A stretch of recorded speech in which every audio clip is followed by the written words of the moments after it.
the intersections of the environment and race. And so we were an initiative of a lobbying firm here in DC called the Rabin Group, which was founded by our wonderful board chair, Robert Rabin.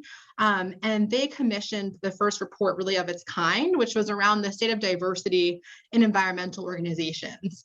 What that initial report found was basically that there was a lot of need for increased diversity at organizations, that there wasn't a lot of representation of people of color making decisions at organizations, but really at all at organizations. And certainly policies and procedures were not really reflective of inclusion and racial equity. And often, unfortunately, there was a disconnect between supporting communities of color and frontline communities and some of the missions of organizations, that it wasn't always integrated into their core missions. I know that a lot of folks are working very hard today to make sure that those things are married and working together. But I think especially at the time that this first report was released, that wasn't necessarily the case.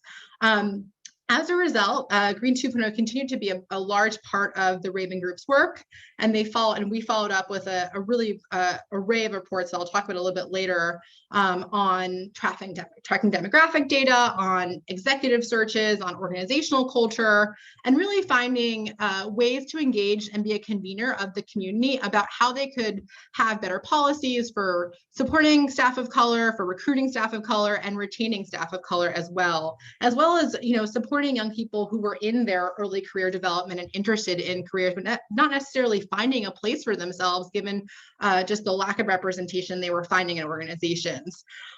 So in 2020, we got a new executive director, Andres Jimenez, and we actually became our own independent organization. And we steadily grew our team and our staff as a result of that, as well as changing some of the focus of our work. As many of you know who have followed Green 2.0, the transparency report card was a core component, really our main thing that we did as an organization. And I think with our new executive director and the growth of our team and our strategy, that has changed. We work on a lot of very different things that I will talk about today. And we also have made a really concerted effort to grow our team strategically. So Juliana, if you could move to the next slide, I will talk about that. So yeah, I think, our team is definitely growing out. As I said, we started with our executive director in July of 2020. We've really grown out this beautiful team that you see here with a communications manager and a digital digital director as well, our wonderful program associate, and just showing the real growth that Green 2.0 has had in a very short period of time when you look at that as well. And then one thing that I have to say, because I'm on a call with a large group of people, is that we're actually currently hiring for a digital communications associate. So if you know any good candidates, please send them our way. And we're happy to send out that job description afterwards as well. Juliana, I think the next slide is yours. So here's a little bit about our mission. I know Adrienne did a great job at describing a little bit about what our work looks like and how we came to be. So really, Green 2.0's mission is to ensure that the environmental movement is committed to diversity, equity, inclusion, and justice, and that we recognize the leadership of people of color at every level of the movement. And we'll talk more about the ways we do that, but through events, congressional outreach, partnerships is really the way we make our vision come to be. And now a little bit about our partners. So our partners are a big part of our work. And here on the screen, you can see some of them, but we have a much wider list. And if you go to our website, you can see all of them. But our partners are a big part of why we can do the work we do. And, they really contribute to our work. And we acknowledge that the environmental movement really needs organizations and people working together to really get the work that we want to see in the future get done. Thanks, Leanna. So we're going to just give you a little bit of an overview of some of the big things that we do, because we think it's important to really tell you about the wonderful work that we are doing. So Green 2.0, again, as an organization that sort of relaunched last year, started to really intentionally do interaction and engagement with Congress. I should note we are a 501c3 and we do not lobby Congress. We are only working to educate Congress and the administration about the importance of demographic data collection and the importance of diversity within the movement. And so we really are an organization that just provides this information that allows policymakers to make informed decisions about what they do with that data. So some of the things that we do is, we partner with congressional committees. We partnered with the Natural Resources Committee, for instance, earlier in the year, specifically on a briefing for staff on the state of diversity in the movement. We provided findings of the report card and really gave them just an objective overview of what was happening. And that really is our role, is we are an objective party that tells folks, this is the survey data we have, and there are ways that members of Congress and others can engage with that data as well. We provide resources for them about our data. We host meetings with them, and we really just see them as a place that is key to activating some of those organizations that need to be held accountable and need to be transparent as well. Juliana, can you move to the next slide? One of the key things that we did very early on is actually in June, we sent a letter to congressional committees who had jurisdiction over environmental issues and asked them to increase the racial and ethnic diversity in hearing witnesses. So we figured out very quickly, as we sort of knew already, but when we started directly working with Congress, that although our role is to hold organizations and foundations accountable for their work, that we were finding a gaping sort of barrier or hole within Congress as well, and that there were lots of hearings on things like the climate crisis and on the need, the barriers in frontline communities, but there was still a huge lack of diversity in those witnesses. And we found that very problematic, that if you are continually talking about the ways that you want to interact and support communities of color, yet they're hardly ever, in some cases, not at all, represented on hearings, which are really an integral part of the policymaking process, that we needed to do something about that. And so we wrote this letter that you're able to find on our website to 15 congressional committees who have jurisdiction over environmental issues, to really ensure that people across our nation are actually having their voices heard. And we received a very positive response from most of the committee staff, who were very interested and realized some of the holes in their own relationships. And so I just wanted to say, this is a really good example of a very obvious glaring hole that we saw that needed to be improved upon, and something that we hope to work into next year is working on some consistent ways that congressional staff and committee staff could have access to witnesses from witnesses of color, and are able to build those relationships with them as well. We also, as Juliana said earlier, engage on events very often. We think it's a really critical part of our work. And so we've had a couple of really great events over the last couple of months. And so, we partnered with a really wonderful partner over at NYU, their State Impact Center, to examine diversity in the environmental law field. We hosted, a series of panels that discuss things like careers in environmental law, and really had an amazing time partnering with them. In March, we partnered on a specific panel on BIPOC leaders on careers in environmental organizations. We thought that was particularly important because we really want to continue to focus on retaining and supporting young people of color as they think about their career steps and their journeys. We hosted some really incredible events with some of our partners on Asian American Pacific leaders and the future of the environmental movement. And then we also did a really wonderful event where we partnered with a couple of different groups, and specifically hosted a town hall where we brought environmental justice activists to a conversation directly with Biden administration officials, creating a really important dialogue on step forwards.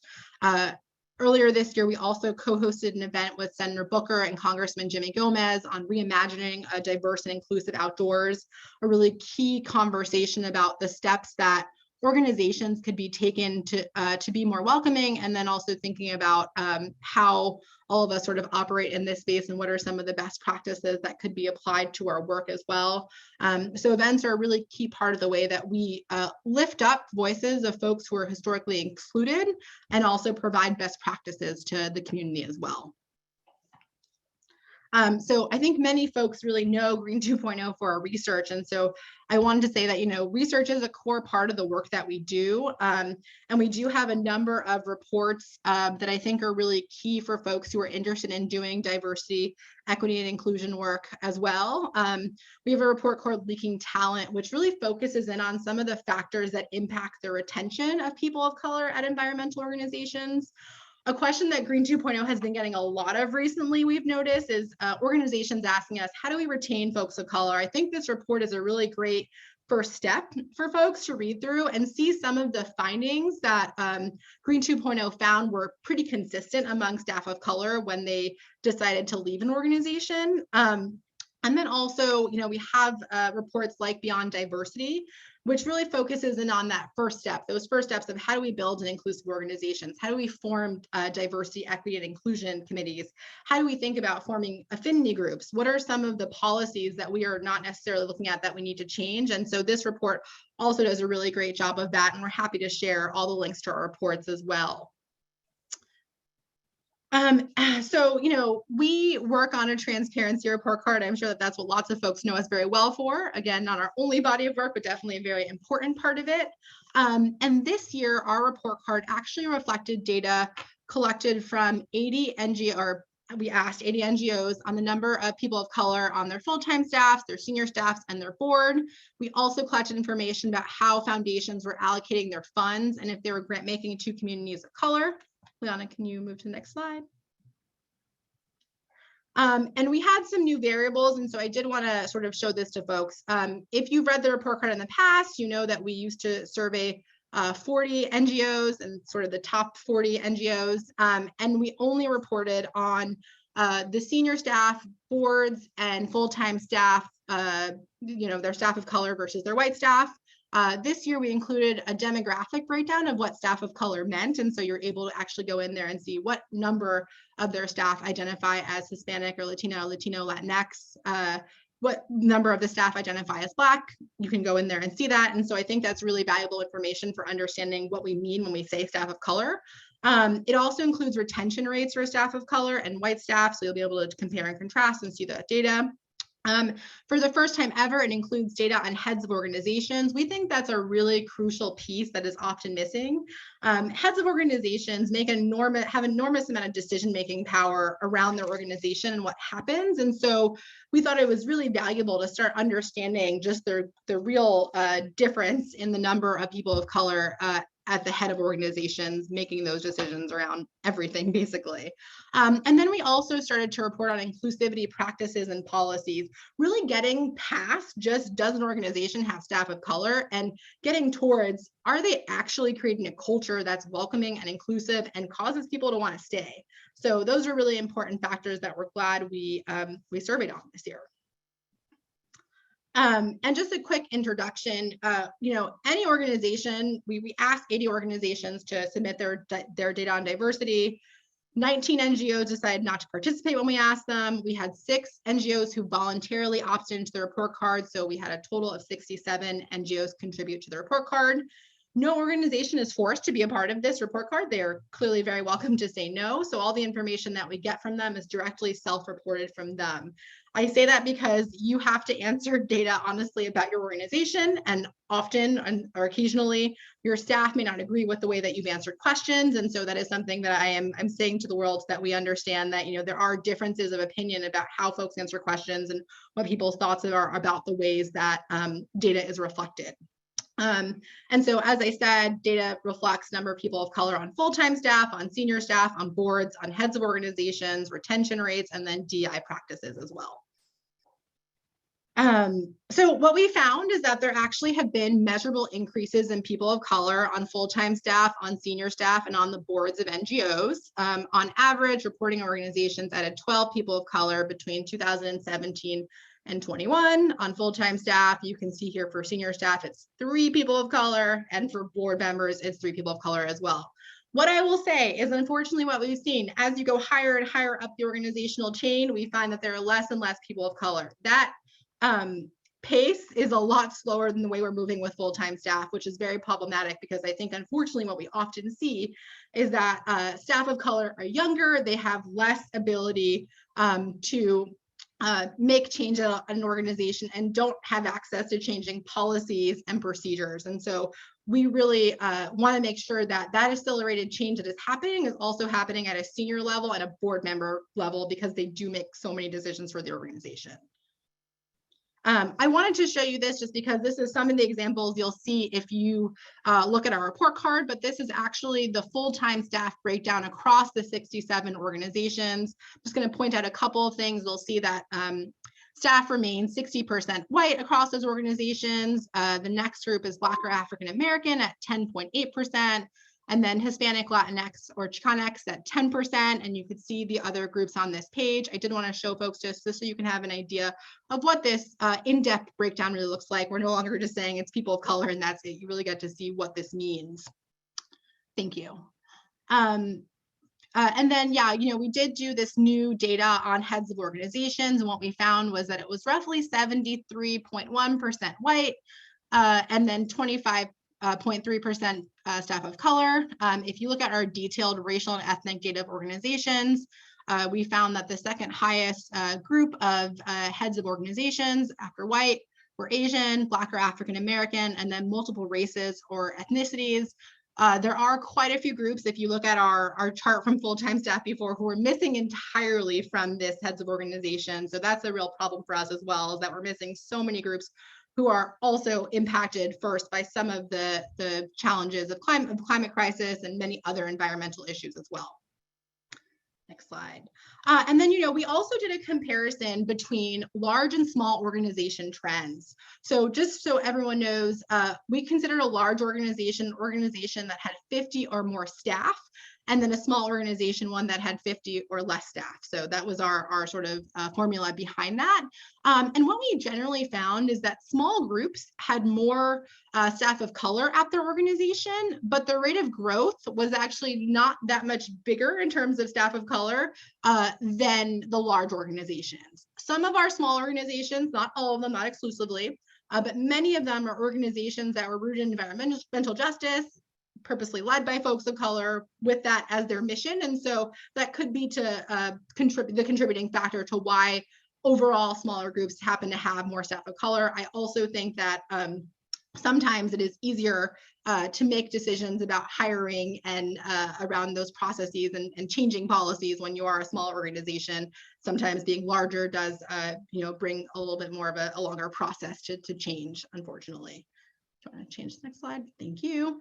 And then we also did an analysis of NGO onboarding practices. We really wanted to see what are some of the ways that organizations think intentionally about how they're onboarding their staff and whether they're giving them an inclusive practice. And so we found that most organizations are doing things like scheduling check-ins with new folks. They're helping them acclimate to the organization. They're goal setting with them. They're finding ways to build intentional relationships. The thing they're doing the least of is unfortunately DEI training when they start. And I think this is really critical just because, as we all know, we all come to this work from very different places, very different backgrounds, experiences, understanding of diversity, equity, and inclusion work. And I think when someone onboards an organization, they have to understand what that organization's own journey has been with that work, where they're at and where they have to go very early on, as well as some level setting of this is how the organization operates and this is how we commit to diversity. So that's one thing that we really want to see improve for next year, is that more organizations are doing intentional DEI training as part of their onboarding as well. Next slide, please. And then we asked organizations to actually answer questions specifically on some of their practices. We wanted to know, are you providing your staff with a transparent salary pay scale? Are you, transparent about what a promotion looks like? That's something we hear a lot of from young staff of color. We don't know what hoops we're supposed to jump through in order to get promoted. It seems like our white counterparts are getting promoted and they have some sort of access to social capital relationships that we don't have. So how do we do this and how do we make sure that it's equal? And so we really wanted to ask folks, okay, what are these things that you're doing? And where does the movement need to go to continue some of these things? So what we found is that organizations were doing the most of sort of we're doing the least of, we're mentoring programs, which we think are really critical for young people of color in particular. They were doing the least transparency salary pay scale, which we know is problematic because women and people of color are often more likely to be paid less than their counterparts. And so there's, there really is some lack of understanding around where folks lie on the salary range. And then what we also heard was, unfortunately, that there seemed to be at some organizations a real intentional push to tell folks not to share their salaries with other staff. And that's, again, problematic because it's often the only way that women and people of color learn that there are pay discrepancies in their salary. So that's something that we definitely, wanted to ensure that folks are doing more of. What we found is that there are a lot of really great, organizations are financing their DEI efforts. They do have a drive or a place that folks can go to and learn more about DEI. And they do have specific policies that deal with racial discrimination or microaggressions as well. Can you move to the next slide, please?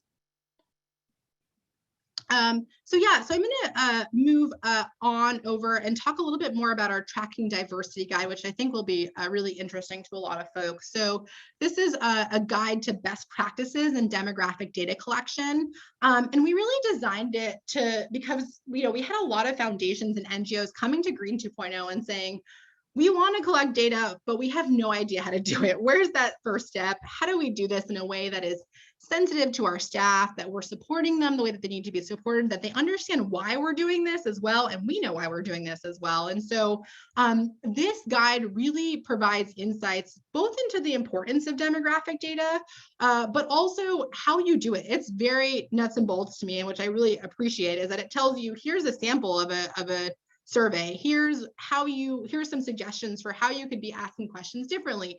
Here's how you think about where you should save this information. And so this guide, I think, has been really helpful for some of our partners in figuring out either we've never done this before, how do we do this? Or even some of our partners who've been doing this for a while and are saying this is helpful in terms of figuring out, like, how do we modify what we're currently doing and improve our practices as well. Can you move to the next slide, please? So I'm going to do just a tiny bit of explanation around some of our best practices that we found through this guide. So we did survey a sample of 21 environmental NGOs and foundations, and we got a current snapshot of practices regarding the purpose, timing, and mechanics of data collection. We also did a literature review. So there was a lot of different places where this information was, obtained. The variables that we found that most organizations were collecting consistently were sort of what we expected: race, ethnicity, and gender. That was consistent across every organization that we surveyed. What we found when in sort of a best practice of when to collect is that it's actually most preferable to collect demographic data on staff on a rolling basis, right? Our identities are fluid. They don't necessarily stay the same. And so we can't just assume that because when we surveyed Susie when they started in February, that 3 years later there aren't changes they want to make to their demographic data. But what we did found for logistical purposes and operations purposes, it's often onboarding is just the easiest time to collect that for the first time. So a lot of folks are collecting that for the first time then. Then just some best practices on how to collect. So it's really vital that you collect this information anonymously from staff.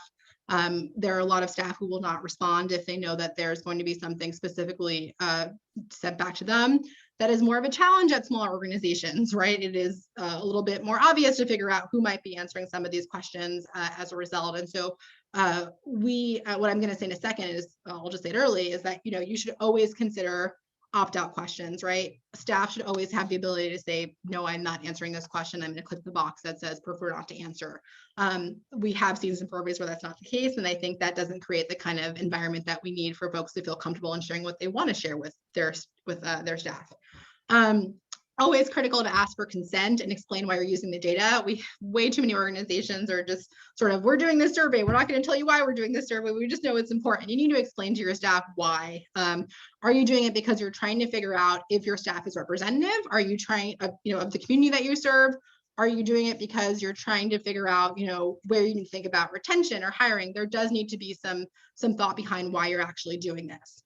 And then another best practice is that open-ended questions allow folks, the ability to select multiple categories it's way more nuanced and accurate, right? If I want to select 3 things about my identity instead of just saying I am this one checkbox and that is it, that really allows people to feel comfortable and answer that. It does make things a little bit more challenging in the sort of data collection and sort of percentaging everything together. I will say that, but it is important that we are collecting that information in that way. Can you move to the next slide? I did want to provide an example of just some of the things that you'll see in this guide as well. Here is the typical way that this question around disability is asked, and here is an improved way to ask that question to your staff in a way that allows them to actually think about the question and have an opportunity to answer or not answer what they would like as well. Can you move to the next slide, please? All right, Juliana, I think that's you. So I'm going to talk a little bit about our blog. So our blog actually launched in late February, and it really allows our audience, us to introduce our audience to leaders in the environmental movement. And so we ask our partners and also people who are not our partners to come on our blog and talk about things that are relevant to the work they do, but also relevant to the movement that Green 2.0 is a part of. And it's really just an opportunity to give a voice to our partners and leaders of color who may not usually have an audience, and to just give them that spotlight and allow them to talk about the things they care about and the things that are important to them. And we also do a partner spotlight, which also launched relatively early this year. And so we just give our partners kind of like their own spot on our website, and we highlight their DEI mission and their goals. And it's just a way for us to also show people the amazing work these organizations are doing and how they are looking to be more inclusive and how important their work is. Yeah, and because we're at the end of the year, I think it's a natural point to talk about some of the things that we're planning to do as an organization next year. The one thing that we are looking forward to is doing some new research on retention rates. As I said, it is something that we are getting a lot of questions about. And so not only some research around that, but getting testimonials from staff and helping to figure out what are some more best practices that we can improve upon some of our previous research to help organizations really think critically about that. We have the release of our 2022 Transparency Report Card, which will include additional DEI metrics and policies and questions around that for staff, as well as some improved and different ways that we'll approach funding and asking foundations about their diversity, equity, and inclusion work. We also have some really great social media things that are going on. I'm sure that our folks will be excited about that. I know we're launching our Instagram account very soon, and there's just some wonderful ways to always connect with us as well. And then we'll continue to grow and support our fellows program and be intentional about hosting events for young professionals of color next year as well, making sure that they have opportunities to network and support each other. And then here's just some ways you can reach out to us and engage with us. So we have our Twitter, our Facebook, and our LinkedIn, and as Adrienne mentioned, our Instagram is launching actually next week on Monday. So if you're signed up for our newsletter or you follow us on any social media, you should be on the lookout for that because it will be announced relatively soon. You can also sign up for our newsletter. There's a link for it on our website. You can also attend events. So we're done with our events for this year, but next year we have some very exciting and amazing events. We're already started planning for them. So I definitely suggest that you sign up if you have any interest in attending these events.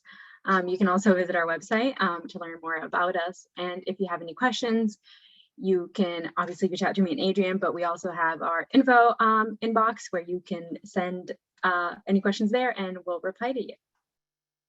So I see that we've got a lot of great, oh, sorry. Oh no, Adrienne, yes, there are a lot of great questions. So we will help feed them to you, okay? So is that okay? Because Suzanne way back asked the question and several people have talked about, do you have advice for the content of some of the training resources on how organizations can think about training on equity and inclusion? And related to that, Sarah asked, what is a small organization supposed to do when they don't have a specific HR person? So you could start with those if you would. And such a great presentation, Adrienne, Juliana, thank you so much. But we have a lot of questions for you. Sure. Yeah, so you know, on the point around being a small organization, you know, I think that it's important that we sometimes think about DEI being integrated into everything that we do as an organization. So I think even at large organizations, we sometimes sort of pivot or feel like only the HR person should be in charge of DI work when it really should be a part of everything that we're doing as an organization. And so I think when you are a small organization and don't have a specific HR person to lead this work, that it's really important to do it collaboratively, right? To say, okay, we're going to create a DEI committee, even if it's just 3 of us of this whole organization, and think about what are the things that we want to tackle together. And so I think, look, I know that a lot of us have a lot of work already at our jobs, but once we start to really rewrite and rethink our strategic plans and our goals and write DEI into those goals and plans, it becomes much easier to realize that DEI can just be a part of your role and your job every day. And so, yeah, you know, we've seen a lot of organizations where they don't necessarily have an HR person. And also at larger organizations, there's often a DEI person who is specific, who doesn't even talk, you know, they're not even a part of HR. And so I think, yeah, just realizing that as an organization, you sort of have to rethink your goals and your plans and sort of take it on all together. I know it's more challenging that way, but I also think that I've seen some of the most successful sort of integration of DI from small organizations who are able to say each of our staff has a role in this. It's not just one person who carries it on every day, and different folks have different ideas and ways that they want to contribute to DEI work. So yeah, that's what I'll say about that. Judy, can you repeat the other question? I think I lost it while you were. And one other comment about the DEI in a small organization. NAA was super small 10 years ago, and we have worked with an HR consultant who helped us a lot. And so using people periodically and here and there can really help. You don't have to have a full-time HR department. The other question, Suzanne, Elizabeth, Bethany, we're all talking about the content of training. So if an organization wants to do, you know, equity inclusion training, given there's a lot of bad training out there, what advice do you have for all of us on where to go for the best training, the good training? What do you think? Sure. Yeah. So I will not name specific names of consultants on this call, but if folks want to reach out to me outside of that, I'm happy to give some advice about specific folks we think are definitely worthwhile. What I'll say generally is what we found in the last year, for better or worse, is that everyone wants a hand in this DI consulting game. Unfortunately, it makes for a very uneven amount of sort of background and understanding of the work. And so I would say first do your homework, make sure that this person or firm that you are hiring seems to actually have a history of working on diversity, equity, inclusion issues. They didn't just start today, which I look, there is you know, funding to be made for lots of them. And so that's why they do it. And so that's one thing that I will just say, think about that. Really, you know, have an interview process with them. It shouldn't just be, you know, bring me an idea. It should be, this is who my organization is. This is what we think we're struggling with. Can you tell me off the bat what you think are some of the things that you would assess and tell us, you know, what you would come to us with? So let them tell you what they would actually do and how they would approach it. And make sure that they're not applying sort of a one size fits all. What I found is sometimes people only do trainings with large organizations and try to bring that to a small organization. You know, that's not going to work for you all. Understand who your staff is, right? I do think there is a difference in the way we do DEI trainings for a staff that is mostly staff of color versus a staff that is mostly white. There are some changes there. And so you should ask the trainers, you know, do you have experience specifically working with staff with my demographics? And so I think those are some of the basic things that I would ask, and just understanding sort of who they've partnered with before, who they've trained, get some advice from those folks as well, if they're willing to name their clients. And then, yeah, feel free to reach out to me offline. I'm happy to talk more about some other folks as well. You'll get a lot of calls, Adrienne. And one thing we'll put in the chat is NAAE has a site with a lot of JEDI resources, justice, equity, diversity, and inclusion resources, and a number of our partners do as well. So we'll follow up with that. I'll put that in the chat. So Anne, I know there are some other questions. Take it away. So many questions coming through. Thank you, Juliana and Adrienne.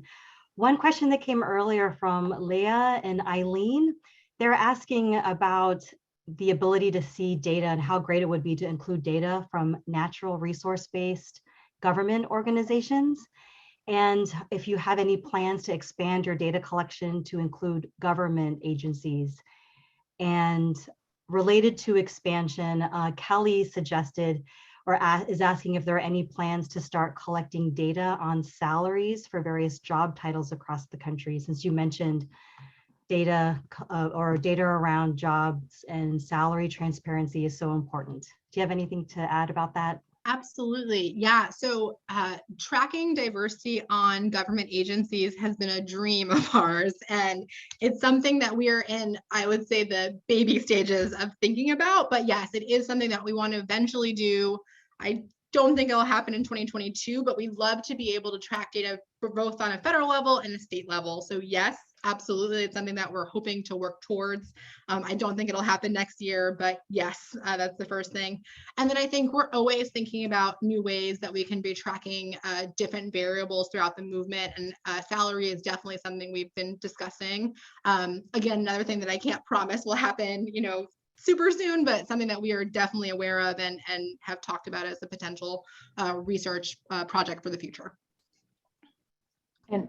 And you The too. related question about, oh, sorry to interrupt, Judy. No, go ahead. Go ahead. About the salaries, is there something that could be added, or is that something that's in consideration to add in your survey questions?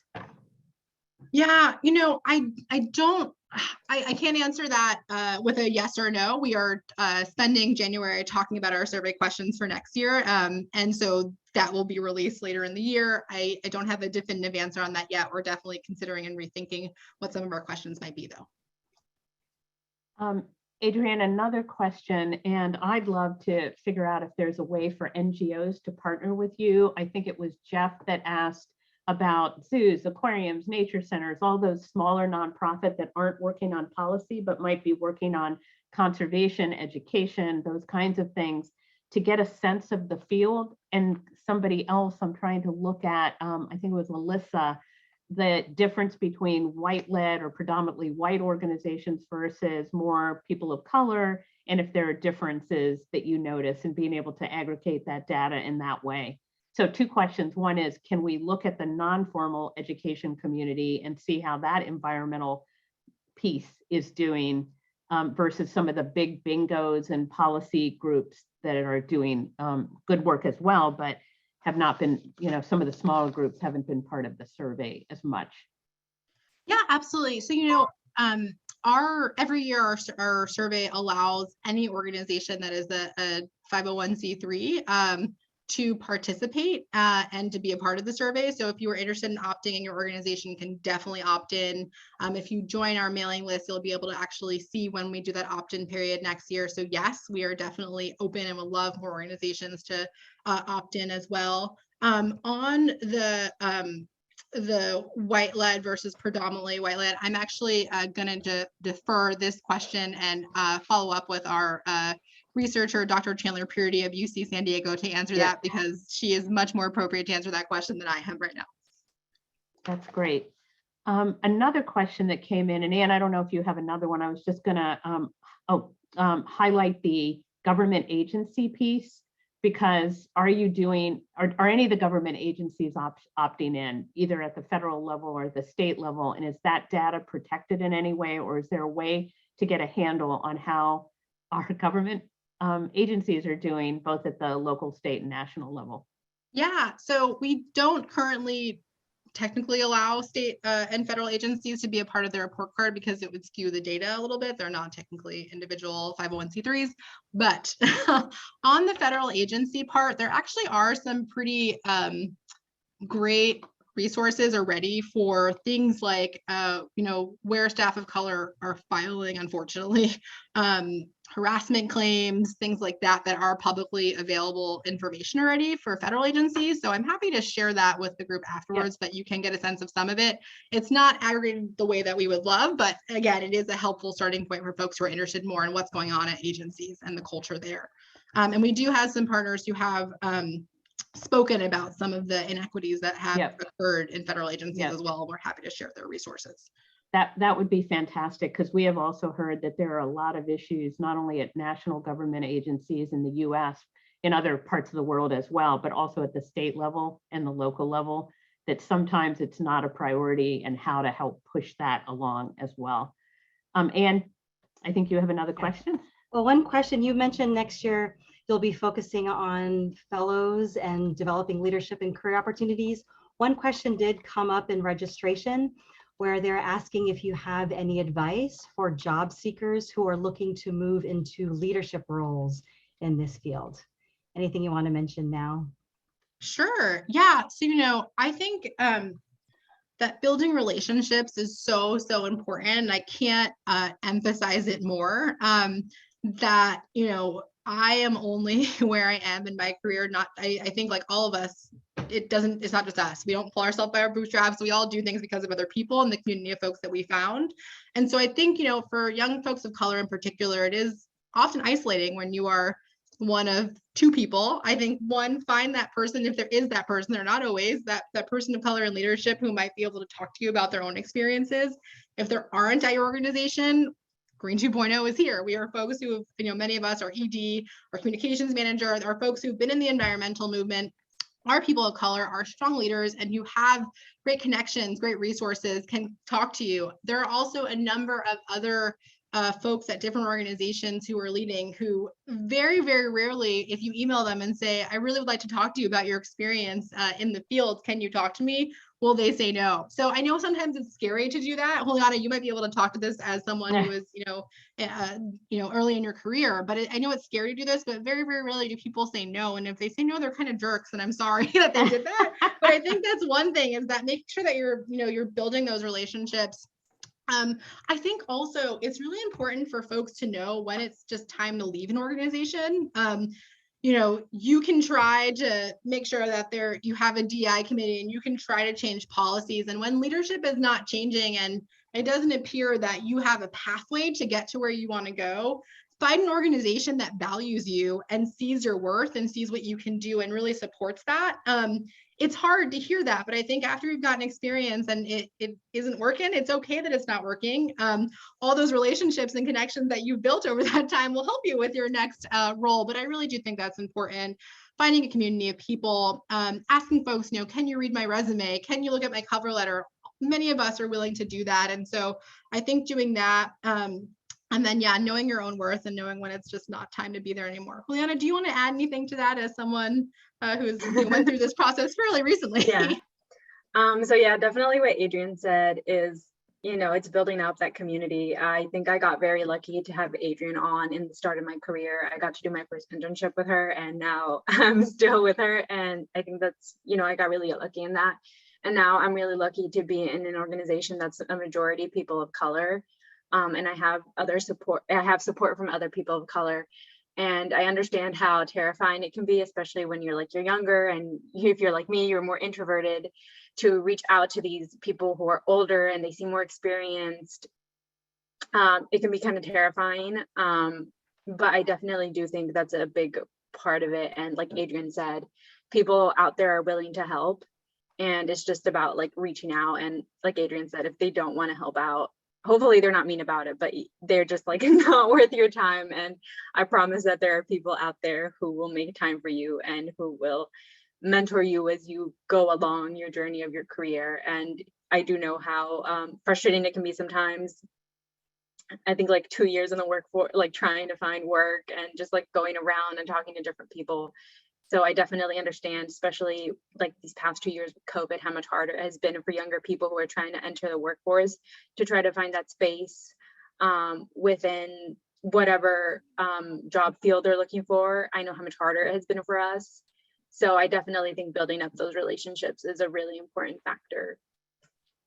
Yeah, and one thing that I'll just add is that we have next year, one of the things that we'll be doing is hosting events, informal opportunities to do mentoring with some speed mentoring. We're hoping things like that with career professionals, to be able to network with other young people. So I think there's going to be a lot of opportunities to help build those connections. Such great advice, both of you. And I have to say, NAAE is a partner of Green 2.0. They are so open to working with everyone. I love it. No matter where you are in your organization, if you have a long ways to go, and NAAE is committed to Jedi work. We are integrating it into everything we do. We have so many webinars and discussions and speakers and all of that.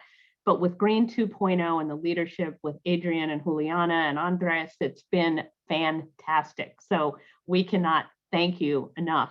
And before we close, would love to hear both of your final thoughts on advice to the broader EE community. Any thoughts you have to think about it as we close out our webinar series for this year. We couldn't have had two better speakers. Thank you. So any other final thoughts that you might have? Yeah, I would just say, I think just recognizing where folks are within their own DI journeys and being okay with that and being comfortable with that. I think also, as an organization, to your point, Judy, we want to make sure that we are an organization that are partnering with organizations at different levels and different places of their journeys. We're not, only looking for the organization who's done DI perfectly. And if you can find me that organization, you have found a unicorn. So none of us are doing this perfectly. This is all about going there and at least, starting to do some of this work and approaching it with, intentionality. So yeah, I will just say that continue to do that work. Please use us as a resource and reach out to us. And we would love to partner and learn about the work that you're doing. And, just, know that our research, our data, and our staff are here as resources and partners to the movement. Thank you, Adrienne. And Juliana, so happy you could be here. Any final words for us? I don't think I have anything that Adrienne hasn't already said. Just the thank you for having us. And this has been a really wonderful experience. And, I hope that people reach out to us and, we get to meet new people and learn about the different work that everyone who attended today is doing. And we will be sending out more to everyone. And I'm going to turn it back over to my colleague, Anne, but thank you so, so much. And we look forward to sending out the resources that you all suggested. And I do think Adrienne and Juliana, you're going to get a lot of calls. Okay, Anne, take it away and close us out. First call is going to be from me, but just want to let you all know, just 1 second, I think I shared the wrong screen there. Thanks again so much. I learned so much from you two today, took so many notes, and all of you out there that asked for the notes and the recording and the slides, we will be sharing that with all of you later on this week. First, it's going to get posted on our EE Pro page, the same page you went to register for today's webinar, and we'll also be sending it to the email you used to register. So not to worry, you can take the notes and the slides and hopefully share it with your colleagues and friends, everything that we heard today. Additionally, if you enjoyed this webinar today, maybe it's your first one of the year, want to invite you all to check out our monthly webinar series. We have so many recordings available to you. Head over to our website on EE Pro and select that section, monthly webinar series. You will see all of our webinars going back to 2017. Lots of great content there. And one other announcement before we close, we just finished up our Asia Pacific Virtual Forum. Is the first time we did this.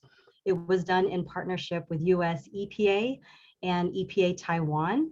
And we had incredible speakers focusing on the Asia Pacific region, looking at global issues and how environmental education can address some pressing challenges like climate change.